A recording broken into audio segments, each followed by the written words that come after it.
We try to warn these freaking people, these Trump voters. We try to tell them, you think you're voting in your own best interest, but you're not. You're going to find out when it's too late that Trump is going to screw you over every bit as much as he screws over the rest of us, if not more. But they wouldn't listen. And I'm not talking here about Trump's cult followers. They were going to vote for him no matter what. I'm talking here about people who, for whatever reason, whatever issue was most important to them, they made a conscious decision to vote for Donald Trump. And, one of our biggest problems in this country is that it is full of people who vote who are utterly unserious, who behave like spoiled brat children. And there's no group of people in the last election who demonstrate this more perfectly than Muslims and other voters for whom Gaza and the Palestinians were the most important issue. And these people were really upset because they thought that Joe Biden wasn't doing enough for the Palestinians. And they were angry. And they threw a fit. And they were going to vote for Donald Trump to send a message, just to make a point that they were angry. Or they were going to vote for a third-party candidate that had no chance of winning, like Jill Stein. Or they were going to, not vote at all, just to make a point, just to stick it to Joe Biden and Kamala Harris and the Democrats. And we tried to warn those people that that is insane, but they didn't listen. And yesterday, our convicted felon president held a joint press conference, as I'm sure you are aware, with Israeli Prime Minister Benjamin Netanyahu. And in that press conference, Trump said that he is going to kick out all the Palestinians from Gaza, completely remove them from Gaza, and that the United States will own it. We're going to take it over and own Gaza. And when we do, we're going to bulldoze the place. And then Donald Trump and his rich billionaire buddies are going to develop it. And they're going to make a shit ton of money. So these geniuses who voted for Donald Trump because they were mad at Joe Biden for not doing enough for the Palestinians in Gaza, the guy they voted for is now going to drive the Palestinians completely out of their homeland, completely dislocate them, and take over the entire area, and we're going to own it. And Trump is going to put a golf course on it and make money for him and his buddies. That's what they voted for. And you could find countless examples of these people just stunned and shocked and upset. And I just want to show you this one. These comments from this one woman. Before the election, she wrote this when she was really angry and she was going to make a point. She wrote, "As a Middle Eastern and Muslim voter, I will not be voting for Biden-Harris in 2024. I cannot vote for a cabinet that willfully murders innocent civilians and is complicate in a genocide." I'm sure she meant to write complicit. Anyway, let me stop right there for a second. I cannot vote for a cabinet that willfully murders innocent civilians. I wasn't aware that anyone on the Biden administration was murdering civilians, but whatever. She concludes with, "Sorry, folks, can't be me. This decision has been made." So there she was. She was standing on principle, don't you know? She was gonna make a point. I'm not voting for Biden-Harris in 2024 because they weren't giving me everything I wanted when I wanted it. So I'm going to throw a fit. Now she writes, "Why the fuck are Democrats so silent? The nation is falling apart. Please, for the love of God, say or do something." My God. How do you address such Unbelievable stupidity. Look, Ariana, why the F are Democrats so silent? Why aren't they doing something? Because they can't. Now, I guess they could speak up more. But they can't do a damn thing. You know why? Because you were angry and you were going to send them a message. This is what happens when you are utterly unserious and you use your vote to send a message instead of acting like an adult and making a decision between two choices. So what? You weren't getting everything you wanted from Joe Biden. Kamala Harris wasn't a perfect candidate in your mind. So what? Welcome to being a freaking adult. You never get a choice of a perfect candidate. You never get everything you want. It doesn't happen. You make a choice. Who is better? Vote for that person. Or who would be worse? Vote against that person. That's how adults behave. That's how serious American citizens who take democracy seriously, that's how they cast their votes. They don't use their vote to make a point. They're just making a point about themselves. They're not being serious with their vote. So, you know what? Screw all of you who voted for Donald Trump for whatever reason to make a point. You're responsible for everything that happens. We tried to freaking warn you. Now, let me deal a little bit more with the substance here of what Donald Trump said yesterday. Because Donald Trump, you know, he ran as the peace candidate. He was going to get America out of all these wars around there. No more military conflicts, no more wars when Donald Trump is president. Soon as he comes into office, he threatens to invade Panama, violate a treaty that we have in order to take the canal back, and he will use military force if necessary, supposedly, to do that.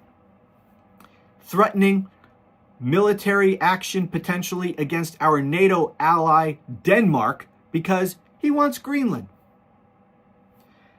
Now he is talking about using the military to completely remove the Palestinians from Gaza so that we can own it, and that he and his buddies can build hotels and golf courses and line their pockets. That's the guy who promised no more wars, no more using the military around the world, promising the use of military friggin' everywhere. And let's just be honest about this. If he were to do this, which I don't think he will, this is going to require the use of military force. This will require American soldiers, boots on the ground in Gaza, clearing these people out. Americans will die if we do this. And this could turn into a major disaster. You know, other countries in the Middle East are not going to want the Americans there owning Gaza. There is no way. There are no countries in the Middle East that wants America owning land over there in Gaza. There's none of them. And, you know, by telling the whole world in advance that this is what we're going to do, this will give an opportunity for terrorist organizations and people who are opposed to this to go into Gaza, to set up, to get ready for the American invasion, and to fight back. And by telegraphing this, as this idiot has done, he is going to guarantee that more Americans die as a result, as these various groups who do not want us there are able to set up and prepare for us when we show up. Now, another thing that came up in his press conference was this constant talk about Saudi Arabia, that Donald Trump was going to be this great peace negotiator, and he was going to broker a peace between Saudi Arabia and Israel. And that Saudi Arabia is all for Donald Trump's plan. Because this is what Trump always says. Everybody likes this plan. Everybody around the world likes this plan. No matter what the plan is, on whatever topic, everybody agrees. That's what he always says. And so that's what he's saying here. Oh, all these countries in the Middle East, they all love this plan. And they spend so much time talking specifically about Saudi Arabia. Here's an article here in Reuters, just came out today.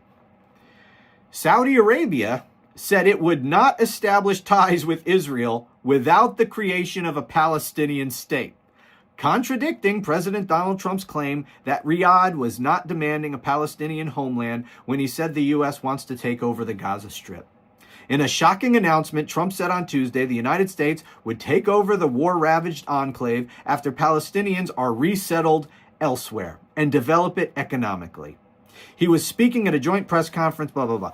Saudi Arabia rejects any attempts to displace the Palestinians from their land, said Saudi Arabia's foreign minister on Wednesday, adding that its stance towards the Palestinians is non-negotiable.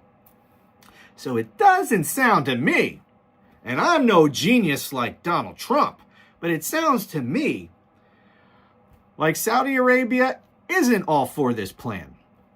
Anyway, this whole thing is a freaking joke. I would be shocked. I don't put it past them. I'm not saying it's not a possibility, but I really don't think anything's going to happen here. This is Trump talking out his ass, as he often does. And, you know,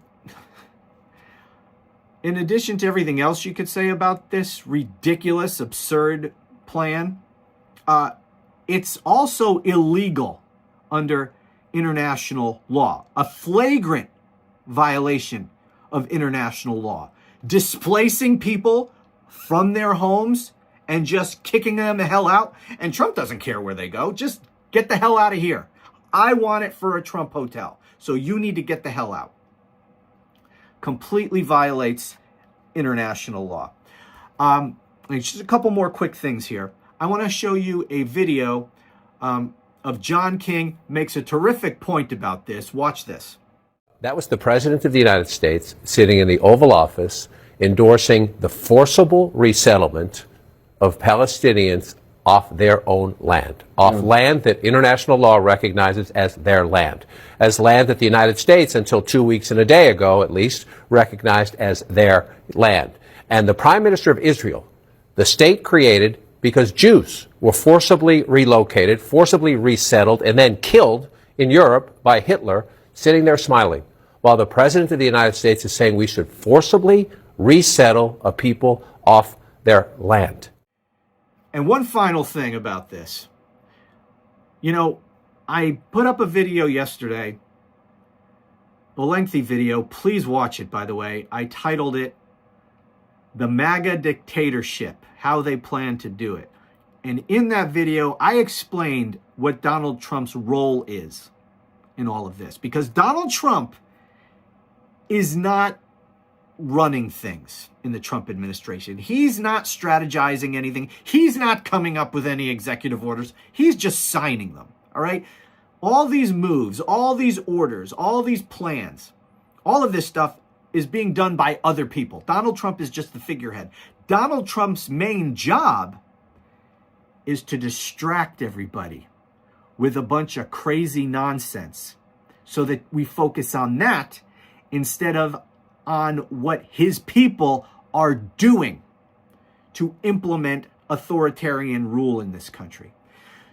And me, if I had to guess, this whole Gaza thing, that's just part of the distraction. This isn't going anywhere. It's absurd. It's not going to happen. The Middle East would be on fire if Trump tried anything like this.